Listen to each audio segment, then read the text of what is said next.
few years ago, when I was president at the Ahmedabad Management Association, I had started a series of interactions with very eminent persons, captains of business, industry, and leaders of different walks of life. And as a part of that, one of our speakers was, in those days, Mr. S.M. Datta, who used to be the chairman of Hindustan Lever, if you all recall. And after Mr. Datta, because Hindustan Lever, even today, but in those days, it was, in terms of market capitalization, one of the biggest companies. And therefore, it was no small task cut out for him to chair that great company. And he was sharing his secrets of success, his stories of how he and his company achieved excellence. And at the end of the presentation, we had an interactive session when we were asking him questions. One of the questions that came to Mr. Datta was, "Sir, do you have any regrets in life?" And Sushim Datta said, "Yes. And I have a message to give to all executives." There were young and old executives thronging in the big auditorium to listen to him, one of the key persons of the Indian business and industry. And he said, narrating with a great poignancy in his heart, he said, "Friends, let me tell you, the price that I have paid in my life. When my children were young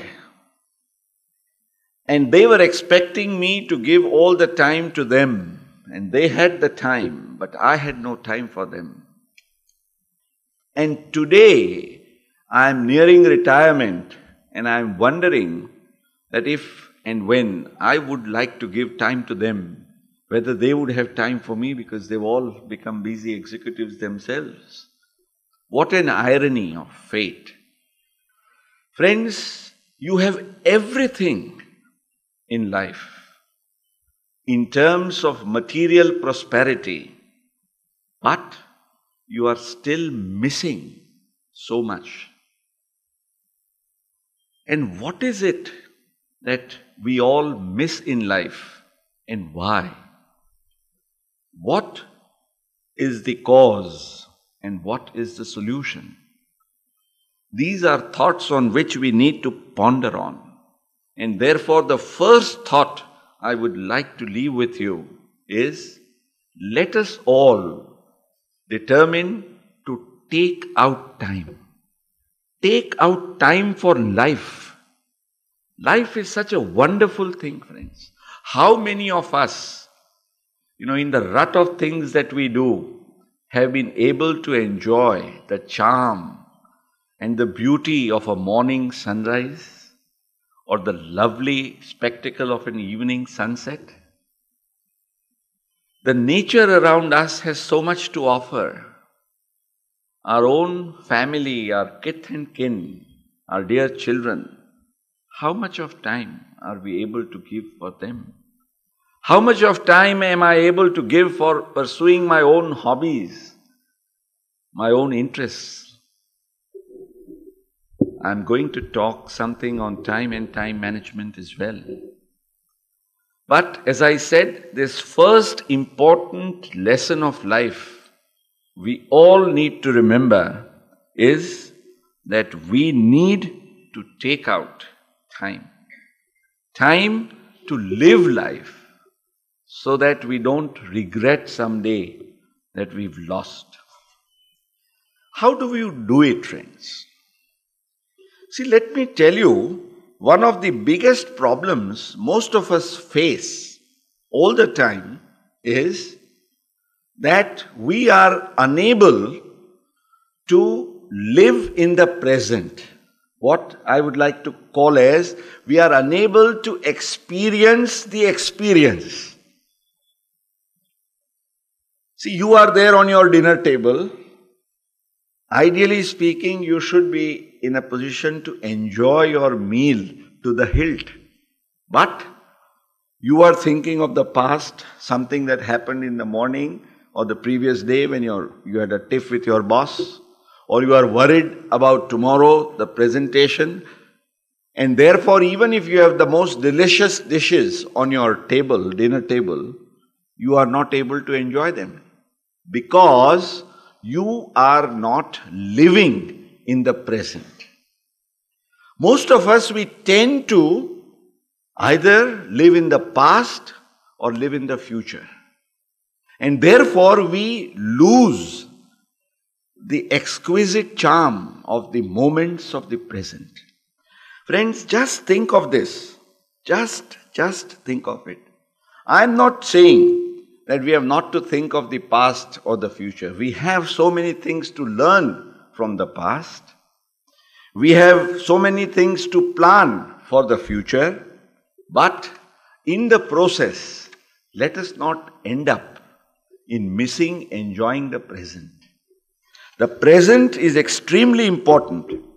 And therefore, as it has been rightly said, that the art of wise living is to be present in the present as a present.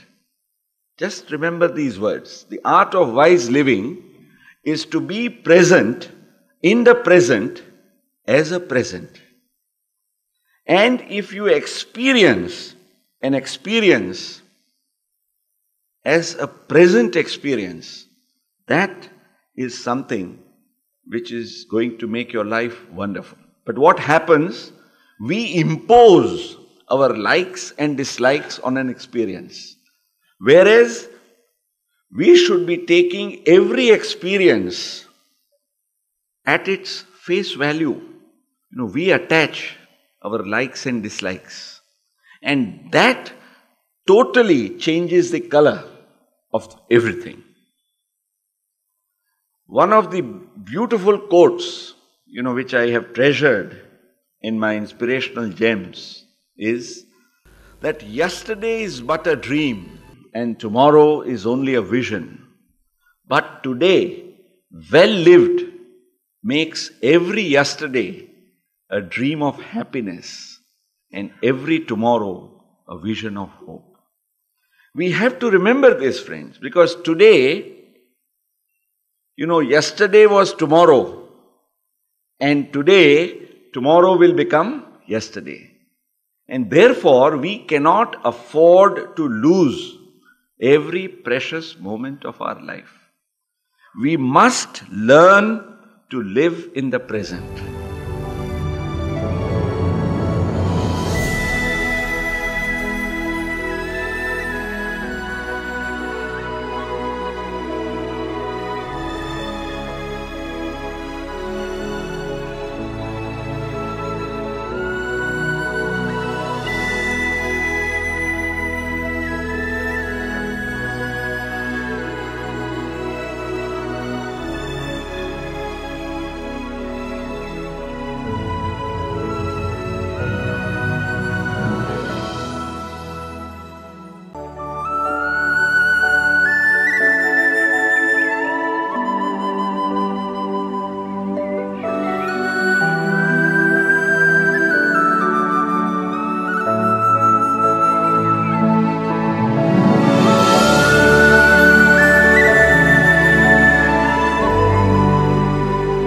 Time management begins with defining your priorities.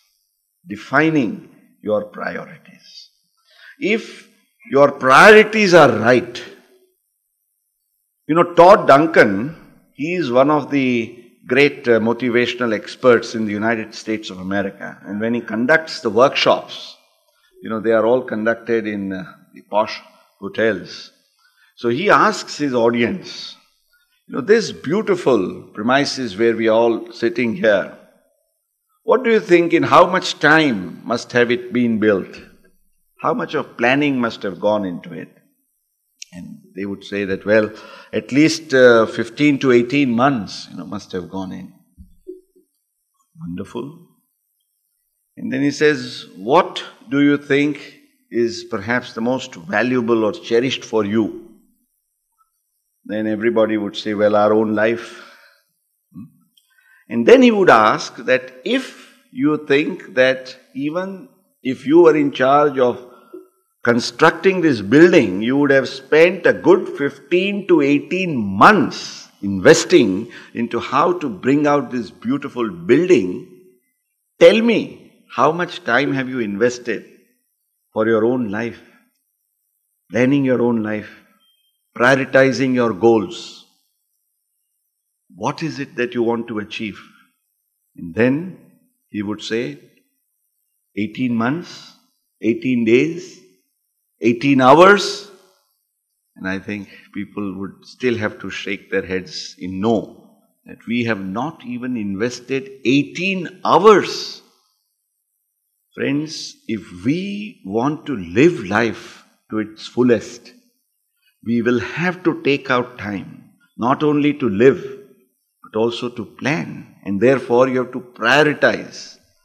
Prioritize your goals, what you want to do in life. And once you have decided your priorities, then again, you have to prioritize your priorities.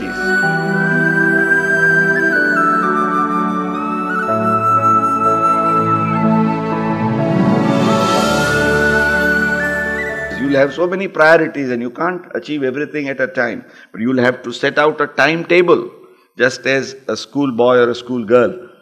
If there is no timetable, just imagine, there would be no fun going to school. It would be all a mess.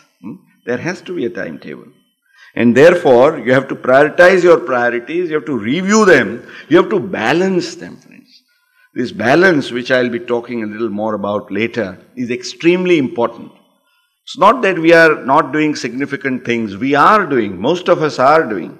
But then it's because we are not able to achieve the balance of our priorities, that is where we go wrong. And another very valuable tip, friends, is that every one of you, just think of it. If you think your 24-hour day, there are what you would definitely rate as peak hours of performance. That is when you can really do the best. You are in best of your physical and mental shape. That is the time when you need to focus on all your important tasks. Focus on your important tasks, and that is what we call as a peak performance time, because that is when you are able to extract the most out of it. And then there are those low performance times as well. You have to monitor them. You have to ensure how you can rejuvenate them, revitalize those low performance times. If you can do that, that is something very valuable and significant. Another very important thing is you have to eliminate one of your biggest hurdle, and that is your time wasters. There are so many of them, absolutely irrelevant things distracting you, taking you out of focus. You have to be very conscious to eliminate those time wasters. You'll also have to learn what is known as the art of delegation.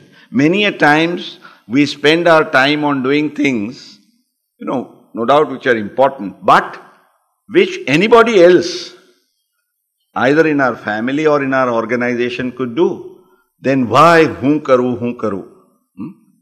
If you want to be really effective, you will have to learn this art of delegation.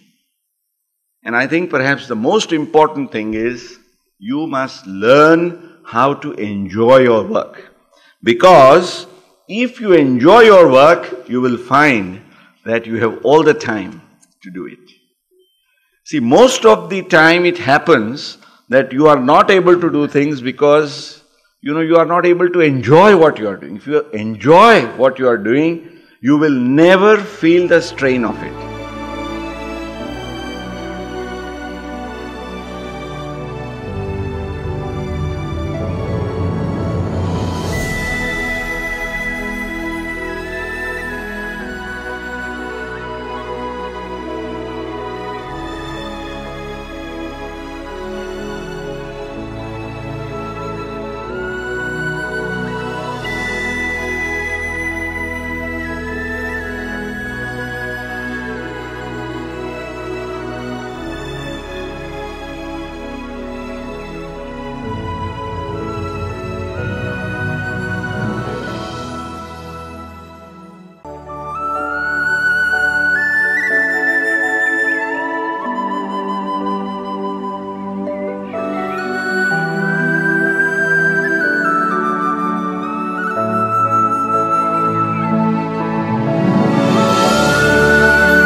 What do you think is most important to you in life?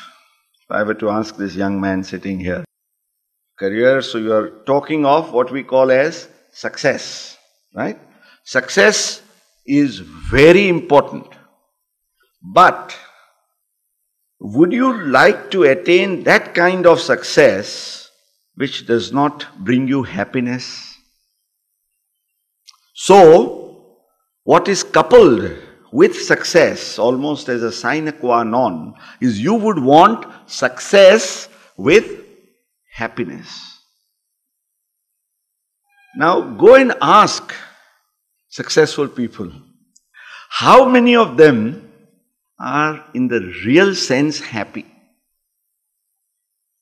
Now, this is something, which is linked with each other so intrinsically. I have always thought of these two terms, success and happiness, in this context. When you said of success, you were thinking of career, right?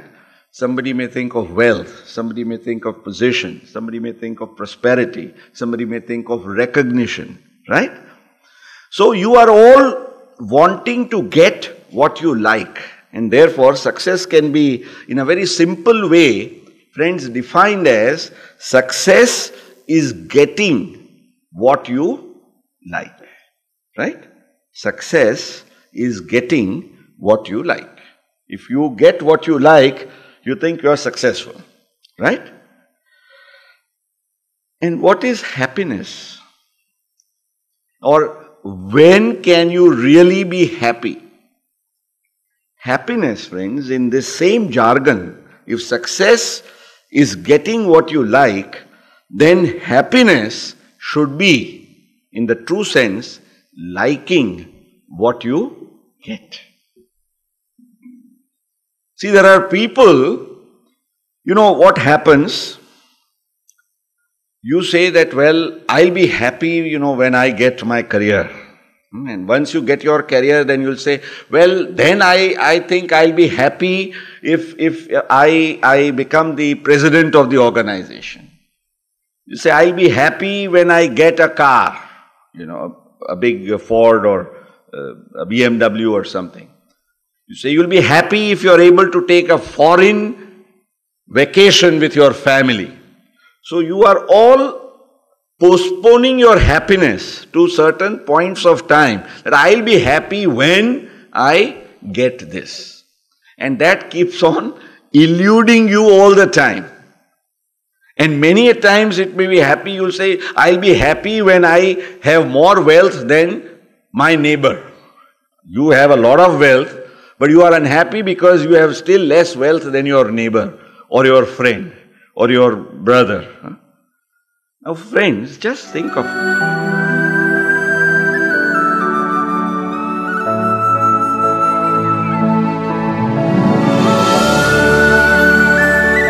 Where does happiness lie?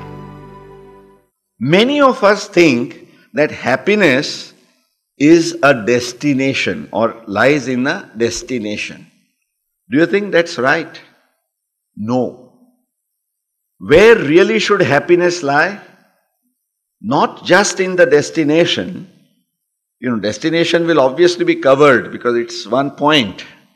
But happiness should lie in the journey. And only if you can experience happiness in the journey and not make happiness a destination, then and then alone, friends, you will have really a meaningful life. And this has to be correlated with what I said first, living in the present. Because every moment, if you live in the present, as you go ahead, you've lived moment after moment after moment. This is extremely important, friends. Please, please, please don't postpone your happiness. Happiness, remember that it lies in the journey and not in the destination. And also remember that no amount of success carries any meaning if you are not happy. See, you have seen people who are filthy rich, but they are not happy because they can't sleep at night. They have so many worries and tensions and this and that. Is that happiness? In fact, sometimes we wonder, that is wealth a sine qua non for happiness? No. If it were so, as I said, in fact, the man on the street, many a times he has a much better quality of sleep and you find him more refreshed and, joyful than some of your billionaires. I'm not trying to undermine the importance of wealth, prosperity, recognition. Please don't misunderstand me. But what I'm trying to say is you will have to accept this as a part of your life, that while success is getting what you like, happiness should be liking what you get. And if you like what you get, if you have a contentment not in the sense that there is a complacency that you don't do anything or don't achieve anything in life.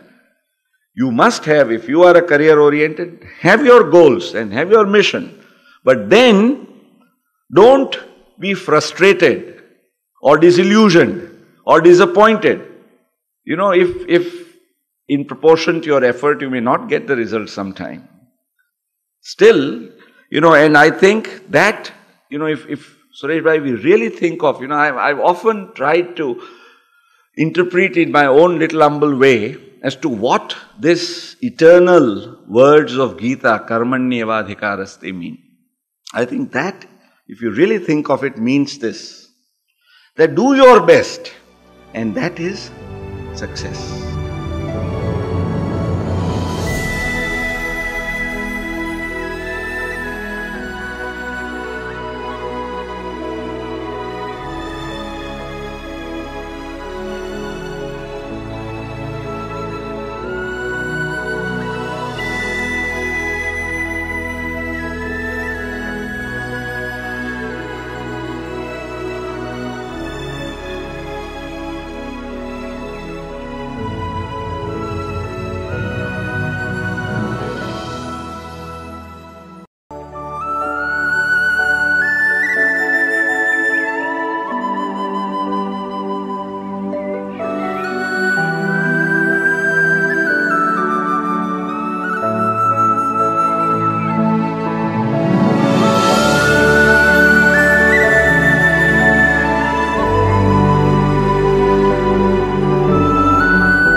John Maxwell has written a book title on that, Failing Forward.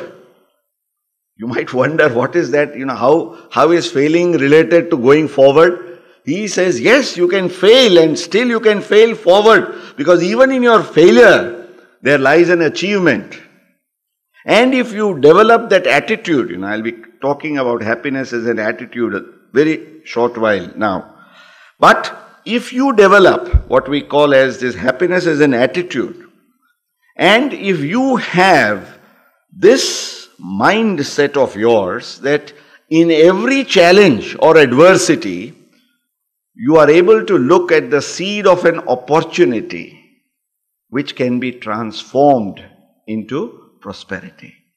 Friends, this is known as the golden egg technique. Most of us, we get unhappy in life because we think we are not able to, get what we always wanted. But I tell you, this golden egg technique, if you once start learning it, it will show you that in anything or everything that happens in your life, there is a message which you can take. Just as, you can always think, if you think that there is a piece of gold in the egg, you'll just try to, disseminate that in a manner that you are able to spot it. And bang on, you'll be able to get something. So look, as they say, positive even in the adversity.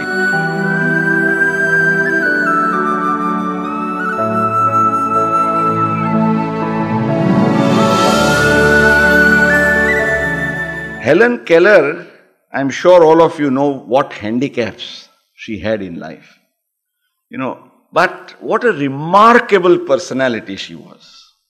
And she has, in her, works, I think this is one of the most beautiful quotes Helen Keller has offered to mankind when she said that when one door of happiness closes, another opens. When one door of happiness closes, another opens.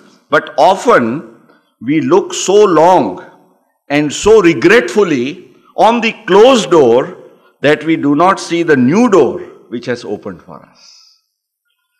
Friends, if you really try looking at opportunities, even in failures, even in adversities, even in challenges, even in the worst of your times, let me tell you, let me assure you, if you start looking at life differently from this point of view, as they say, every black cloud has a silver lining, and it's true. You have to just spot that. And as Helen Keller says, look at the new door. Don't look at the closed door. Look at the door which has now opened for you. And therefore, when I was talking of happiness, friends, happiness is as an attitude, a set of mind. Because until you are happy with who you are, just remember these words, until you are happy with who you are, you will never be happy because of what you have. Happiness we don't get by what we have with us. Happiness is what we get because of what we are, because of what we think. And therefore happiness, they say, is a state of mind. What is happiness? Happiness is a state of mind. Friends, you have to remember that if you are happy mentally with that mindset, you will find happiness even in hell. But with a negative mindset, even in heaven, it will be hell for you. And don't you see this? So many people, we wonder what is missing in their life. They have everything, but they are not able to count their blessings. They count only the curses. And as I said, the curses are also not real curses. They are not real curses. If you try to look into those curses, lie the golden opportunities for your life, for tomorrow, for the future. And therefore, I think this is one important thing. And happiness goes with very intricately, very deeply associated and connected, interlinked with what we call as peace of mind.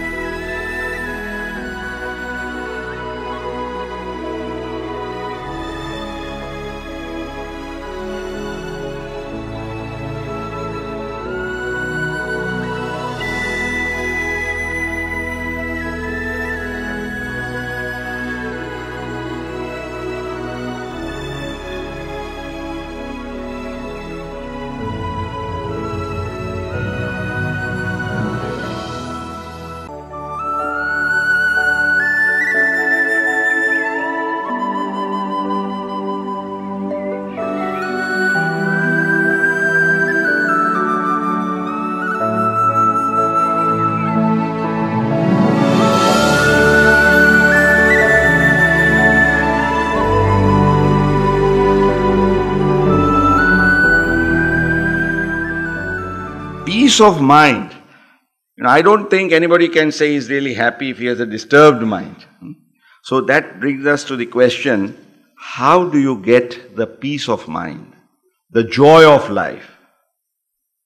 And I referred to time management earlier, because time management is important when you are handling your external world. But then there is your internal world as well.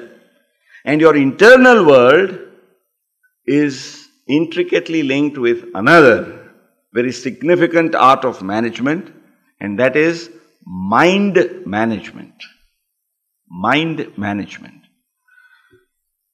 How do you manage your mind? Very important question.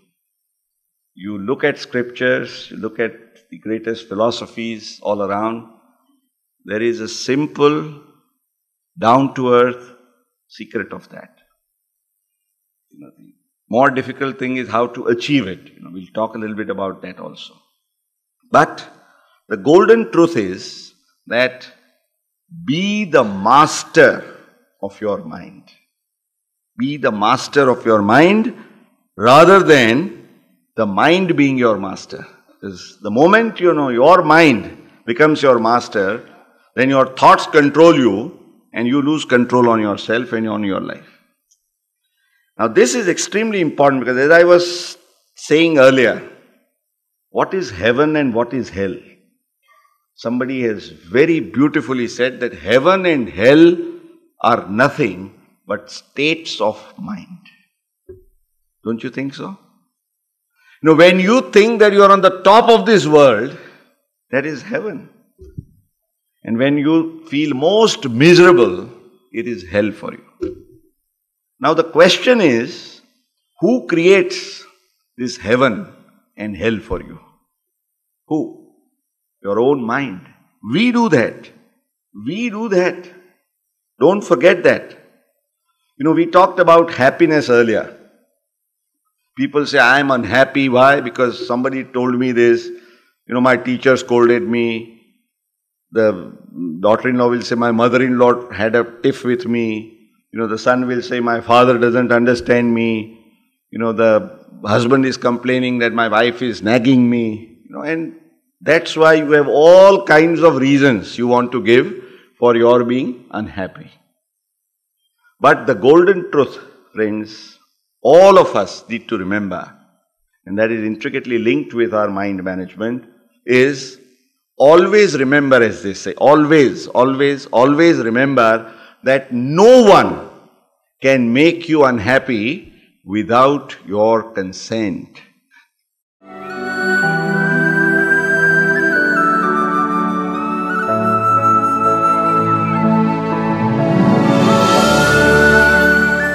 Just think of it, friends.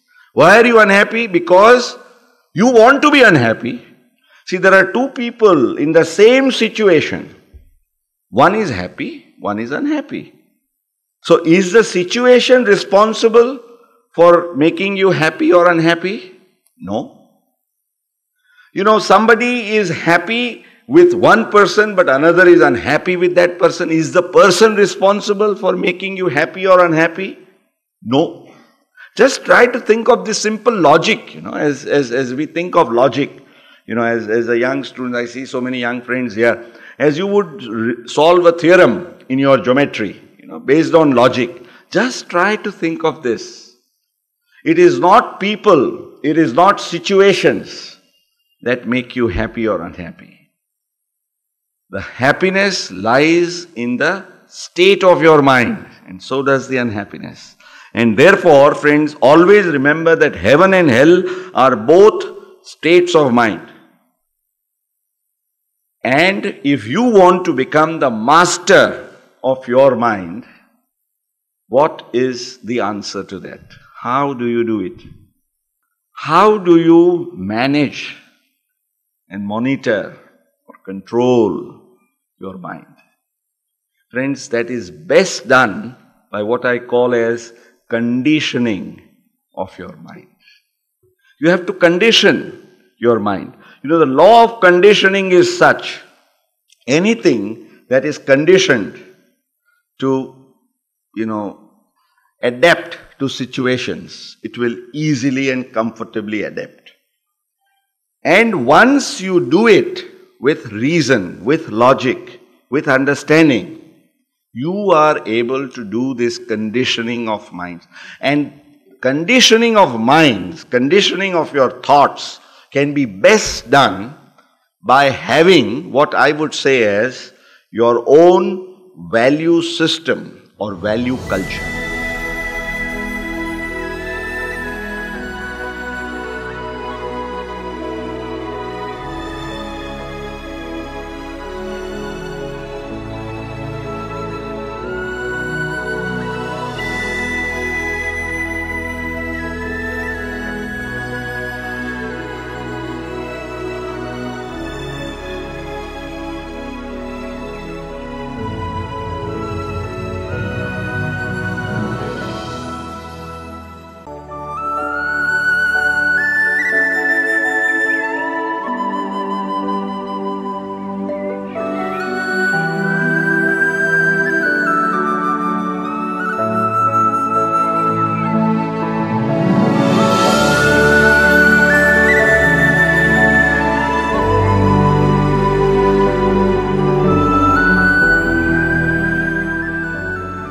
is a value.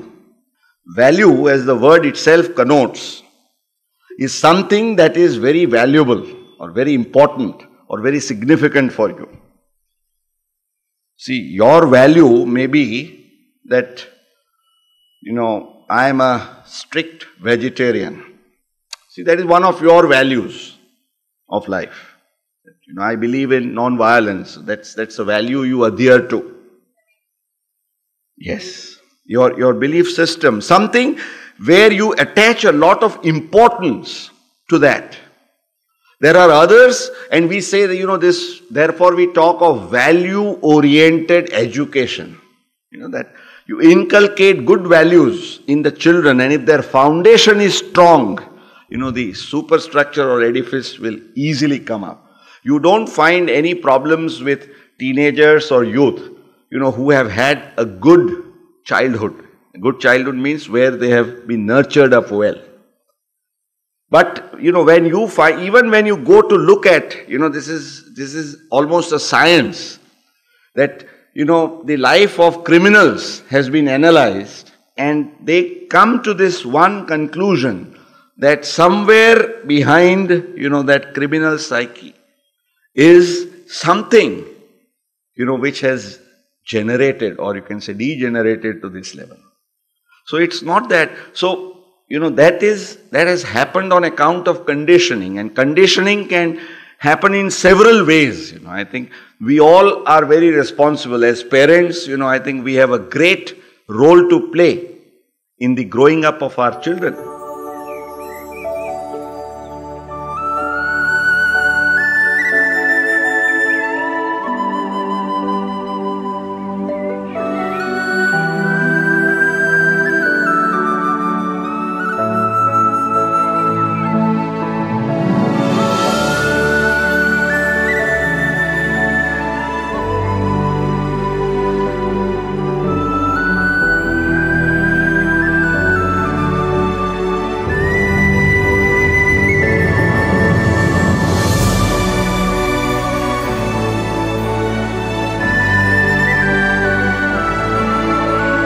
Even a plant, if it is allowed to grow wild, it will just be wild grass or a weed. If a plant is not taken care of well, not nurtured well, not watered well, not protected well, even a plant, the law of nature is such, will not grow well, will not grow strong, will not grow healthy. Then how could it be otherwise with mankind? But what I was trying to mention is, friends, these values, when you have conditioned your value system, then your values, they start controlling your thoughts. See, like for a person who is an alcoholic, his value is, what does it matter? I can be an alcoholic. And until this set of value does not change, his thoughts, his acts, his behavior will not change. Because, friends, it has been very appropriately said that, ultimately every action, generates from a seed of thought. A thought is a seed, and the action is just like the blossoming, of the plant. And the fruits that you get, the joy or the misery, the happiness or the suffering. And therefore, this conditioning is extremely important. And this brings me to a very important aspect of our life, our day-to-day life, friends. I see here parents, who would be facing this as fathers and mothers or grandfathers and grandmothers with their younger generation. There would be husbands and wives, their problems are also not small. There is also the problem people talk on, the younger generation keeps on complaining about the older generation. And this has happened from the times of Aristotle. Sometimes I go to schools and teachers say, our students, our young generation is going to the dogs. And then I remind them, do you know that centuries ago, even Aristotle in his time had said and noted this observation that youth is going to the dogs. Probably every generation feels it that way. But then, where lies the solution? Talking of relationships, Because it's very important, friends. When you talk of happiness, relationship is an integral part of it.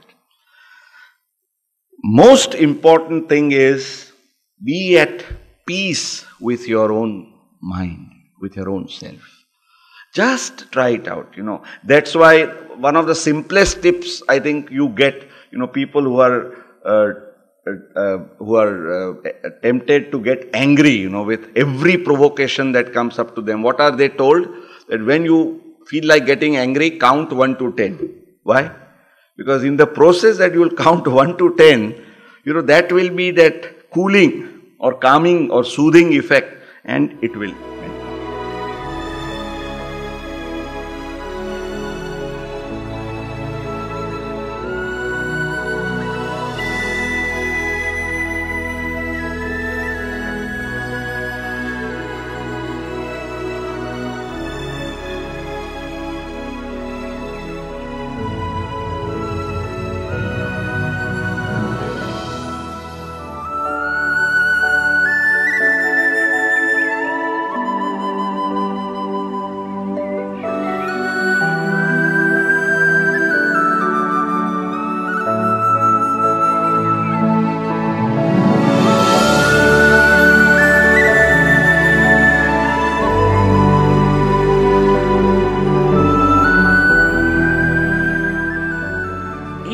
Really want to maintain the balance, the delicacy, the charm of a relationship, what would you say one thing is most important in a relationship? Understanding or consideration. See, the problem is the 3-letter word, ego, or the 1-letter word, I. Always I think of I and I think of ego, ego. They say ego is edging God out. When you have an ego, that means God is nowhere near around you. Because that is, there is a difference between Swaman and Abhiman. Self-esteem is very important. But ego is no good. And many a times we forget the distinction between the self-esteem and the ego. And that gives rise to problems. Because what happens is, friends, we are not, just whenever there is a difficulty in your relationship, if you start viewing the situation from the other person's point of view, let me assure you, friends, you will immediately get pacified. And the moment you decide and you condition your mind that you are going to keep cool, no matter what. See, the simplest example I can give you. A young lady sitting there. What would happen if I take a stone and I throw, zoom, bang. It will go and smash with this wall. Collision, right? But if there was vacuum, if there was nothing in between, what will happen? You throw the stone and the stone will go the other side. No problems. No collisions. Now what is it? In most of the situations, it is your ego that stands out as a wall. And because somebody says something, it clashes with you, hurts your ego, and there starts the problem. Blah, blah, blah, blah, blah, blah. It goes on and on and on and on. And then, what happens, friends? As I said, there are no winners in an argument. No winners in an argument. Let me ask you a simple question, friends. If I ask you, okay, how heavy is this glass? What will be your answer? How heavy is this glass? Anybody? Well, the true answer is it all depends. How long you hold it. If I have to hold it for a minute, it's not weighty. I can hold it. But if I have to hold it for an hour, it's much more weighty, I feel. And if I have to hold it for a day, what would I say? It's torture. Now, it is relative. The problem is, If I just hold this glass and keep it down, whatever heavy, even, as you know, the weightlifters, what do? They lift the heaviest of the weights, do it like this, then can they hold it for long? No, they'll throw it. Huh? Now what happens is, friend, just think in our life, how do our miseries start? Because we believe in holding on to things. Somebody has said something that would hurt me the day before yesterday. I didn't sleep the whole night. Yesterday was all the time miserable. Even today it is there at the top of my mind. And therefore, I am carrying the weight of it all the time. So therefore, as they say, what should you do? You should let it go. Friends, this art of learning to let go, I tell you, it's one of the most wonderful secrets of life.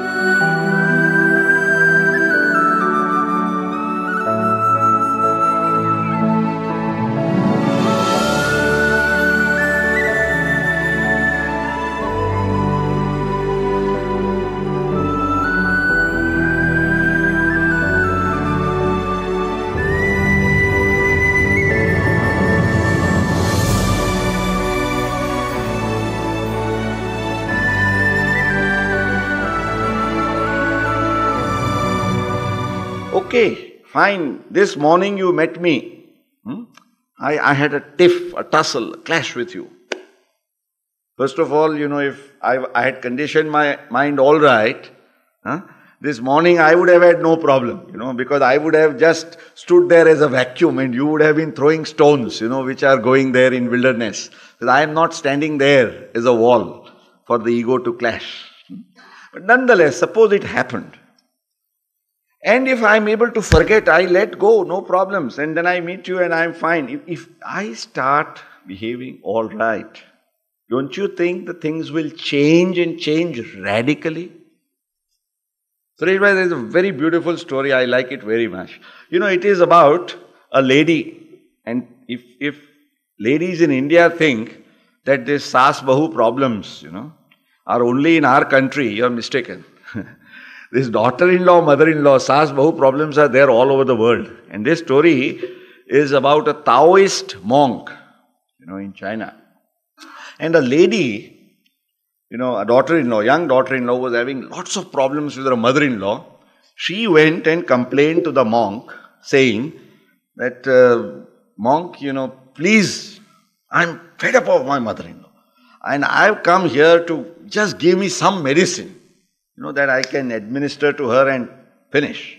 Baat khatam ho jaye, she's off from this world. With such hatred in her mind and heart against mother-in-law. Monk said, well, there is something I can give you, but it'll take some time, maybe at least about 2 months, and you have to follow, something very religiously. Here is a medicine that I am giving you, and you will have to offer tea to your mother-in-law 3 times in a day. But there is a condition, this medicine will only show its effect or work, what you want, if while putting this medicine in the tea, you stir it with lot of love and affection.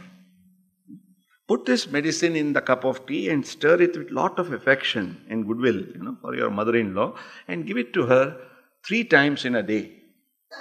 And it will work in about 2 months. And the daughter-in-law went home, started from the next day administering this. After 1 month, she came again to the monk. Monk said, what's the problem now? Still, I told you 2 months. No, I have come because only 1 month has passed. But now I don't want my mother-in-law to die. I want her to live. Why? Because now, she has changed completely. She's behaving with me so nicely, and I've started liking her. And therefore, I want her to live. Now you give another medicine that she can live. And the monk said, it's not the medicine, it's your attitude to your mother-in-law that has changed her. There are people who are, as we call as Ajata Shatru, as if they don't have any enemies at all. Now, what is so wonderful in them because they have practiced, this wonderful secret of life of learning to let go. Friends, just try it out.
It is very difficult for you to change the other person. What is the best thing you can do? You have control over yourself. So you can change yourself.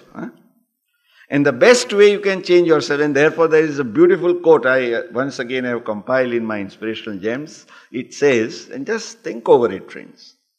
See, I think the biggest, as I started with, the biggest, I think, charm of life is that every day we get a few minutes to think on all these finer aspects of life. Life would be wonderful, let me tell you.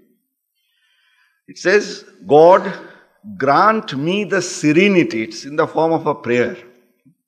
God, grant me the serenity. Serenity is that calmness, that peace of mind, that composure, that balance, that harmony. God, grant me the serenity to accept the things I cannot change.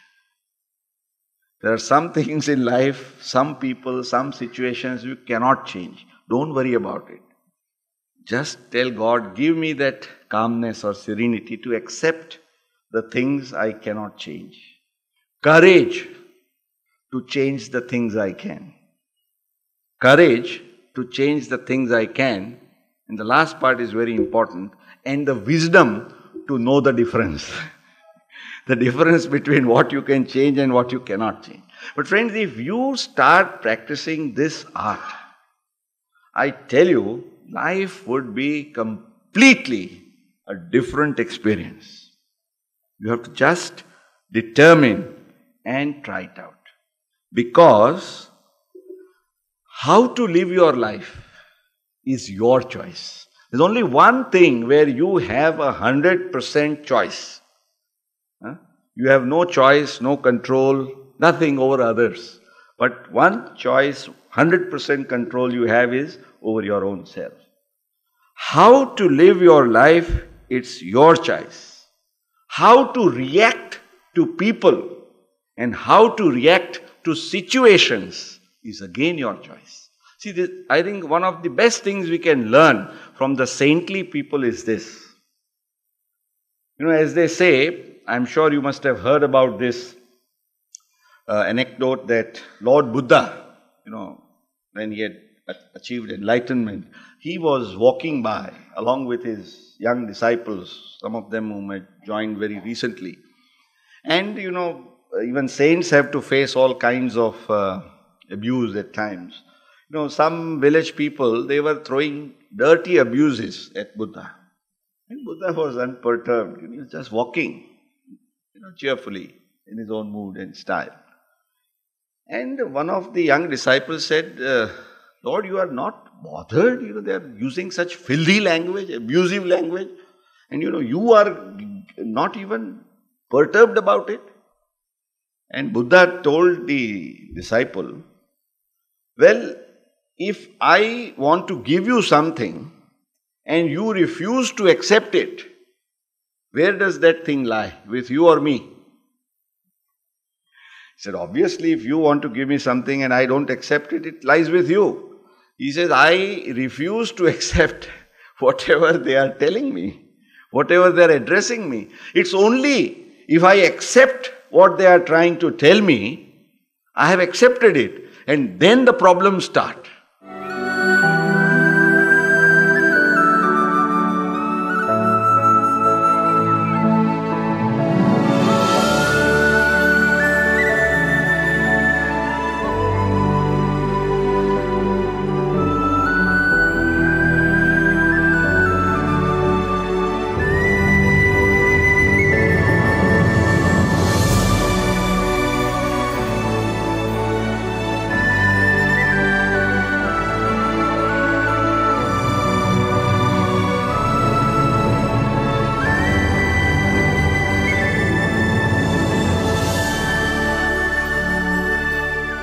Many a times, friends, problems even get more complex because we add our own personal overtones to that.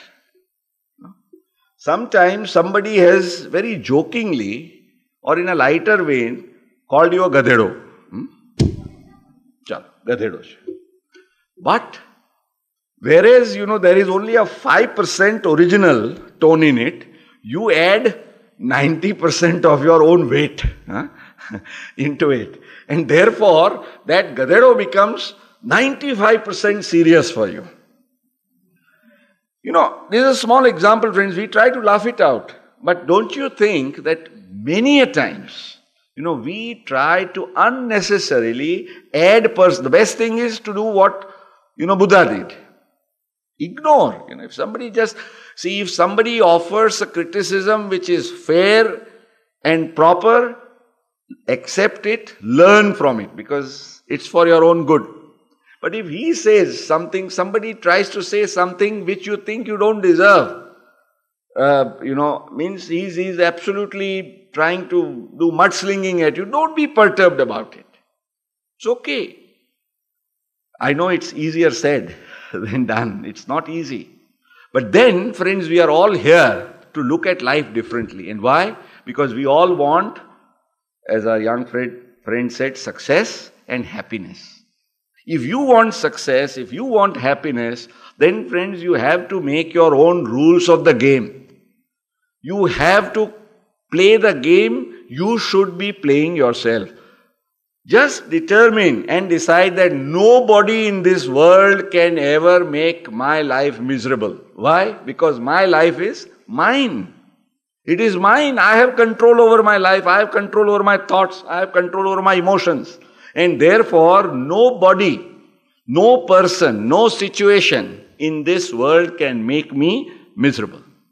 Friends, if this would be your determination, let me tell you, it will be one of the greatest achievements of practicing life management.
Float, not fight in the ocean of life.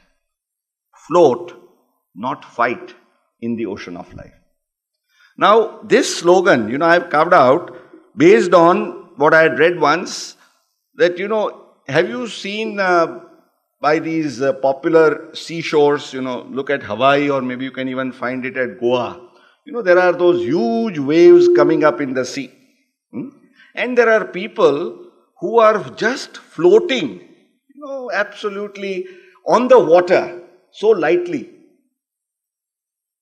Now imagine, how could this be happening? There are those wild waves going like this, but then, it's a sport in itself and you can learn it very well, but that sport gives you a message that if you start learning, the art of floating in life, and if you have to float, that means you have to become almost weightless.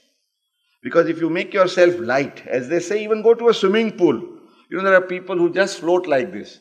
The tutor will tell them, if you want to float, just be light.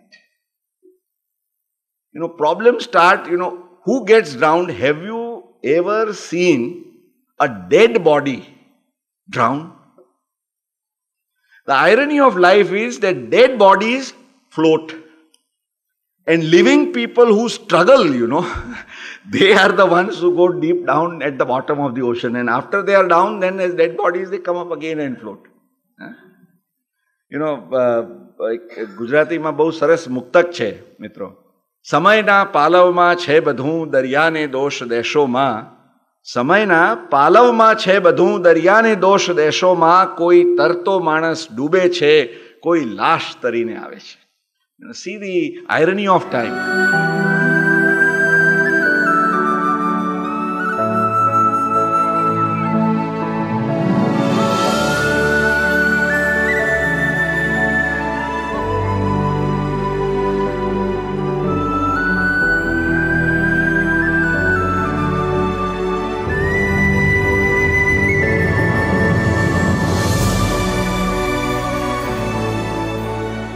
And therefore you have to learn from this, that if you want to really, life is an ocean.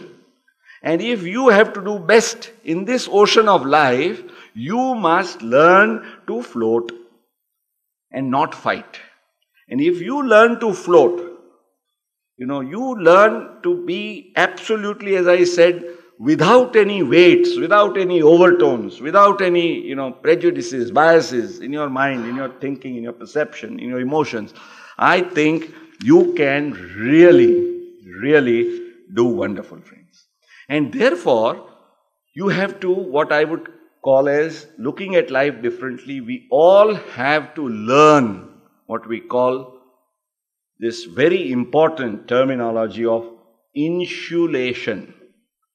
The electric current, if it is naked, you touch a wire in its bare form, you get such a shock. But the wire, when insulated, all right, you grab it, no problems, right? We all have to insulate ourselves, friends, that we can protect ourselves, our mind, our emotions, our own self and our being and personality from these outside attacks of persons, situations, so-called calamities, adversities, challenges. Insulate. Learn the art of insulation. The choice is yours, friends. If you have to look at life differently, you must first realize that the easiest way to do something is to deal with your own life, because it is your own on which you have full control. And if that is your vision, friends, it will make wonders.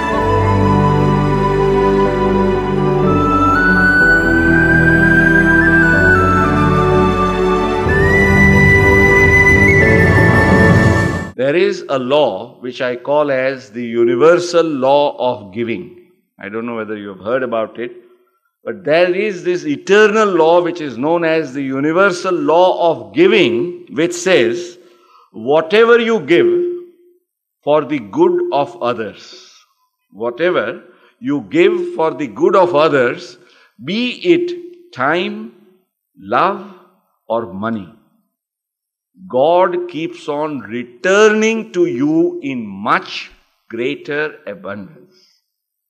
Friends, just practice it out. I am sure so many of the elderly wise people here, they must have experienced it in their life. Whenever and friends, when you give, the problem is you always want to give but with an expectation. And what happens is when you give with expectation, then you get miserable. Because if you don't get... So the best thing is, again, what Gita says, karmanyavadhikaraste means give, do, act, perform, but without expectation. Because most of the miseries of life, they arise from expectations. But if you do things without expectation, I tell you the law of nature is such. God is so merciful and bountiful. Sometimes, we, just as you see the people who are handicapped, people who don't have eyesight or people who don't have limbs, they are gifted with something extra so that they can cover up. In the same way in your life, maybe you may have a wife who is not as understanding, but then God will be nice and kind to you. He'll give you children who are so delightful. Maybe you have some friends who are not the right kind of friends that, you would have expected them to do things to you. God will ensure that He reimburses or reciprocates in some other way. So don't expect. And as I said, if there is goodness that you give, the law of nature will ensure that the return comes to you always. And I tell you, the joy in giving, the sheer joy that you get in giving is one of the most exquisite, one of the most delightful experiences of life.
Must practice, and we must, if we have to look at life differently, I have to think, as I was talking about priorities earlier, I have to harmonize, I have to balance four things of life. Many of us do one or two or three, but not all the four. And if you are able to balance it out, and the four are your family, your work, family is your own kith and kin, work is your career, your job, whatever it be, your business, profession, social, the society, what you do for the people around, as I said, universal law of giving where you can practice to its utmost. And the last but not the least is spiritual. So we are talking of personal, professional, social and spiritual. 2 P's and 2 S. Personal, that is our family around. Professional is your career, business, vocation, whatever you're talking about. You must have goals, priorities, but balance this. Let me remind you, we should not get into the situations Datta, S.M. Datta told. I said, I want this message to go to every young executive, that while you are craving for your success and for your position and for your money and whatnot, please, for God's sake, don't forget your family. Because if you do one at the cost of the other, it will be a more than big sacrifice. You must learn the art of balancing, harmonizing. You should also learn, while you do other things, that you have an obligation to society. And most important is spiritual, for your own self, soothing your own soul, grooming your own self, your conscience. And therefore, friends, I would like to end with a small, what I call as prayer. The power of prayer. I think when we have to look at life and look at life differently, friends, we must understand that prayer can work miracles. As Ralph Waldo Trine, an author who wrote a book more than 100 years ago, unfortunately that book is out of print. You don't get English copies available. No. There are some very nice Gujarati translations. One of the book our foundation brought out. And I only wish, in fact, in my book, Inspirational Gems, I have profusely quoted from that book, where the title of the book says, In Tune with the Infinite. Because if all this, what I said earlier, you want to effectively and successfully and meaningfully achieve in life, you can only do in tune with the infinite. Because when you have a direct connection with the Lord, with all the source of power,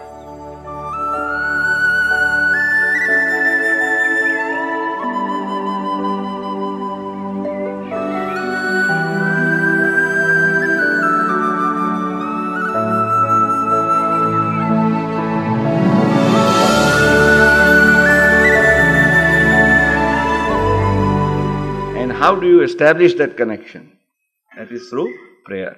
And prayer does not mean, you can have your own, devise your own innovative, meaningful way. I am not talking of any those tilaks and going and doing sashtangs or going to a particular temple and trying to do all kinds of hatha yogas and all that. No, friend. In your own simple way, whatever it is. But it is communion with Lord, because if that communion is achieved, you get your biggest source of power through which you can really live your life most meaningfully. And therefore, friends, I want to just share with you while I conclude. My prayer made all the difference. It's a beautiful poem. Many a times we don't realize this. And I'll end with the final quote.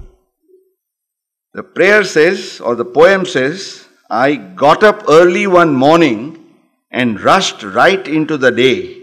I had so much to accomplish that I didn't have time to pray. Many times we say, I don't even get time to remember God. I'm so busy. Problems just tumbled about me, the poet says, and heavier came each task. Why doesn't God help me, I wonder? God answered, you didn't ask. I wanted to see joy and beauty, but the day toiled on grey and bleak. I wondered why God didn't show me. He said, but you didn't seek.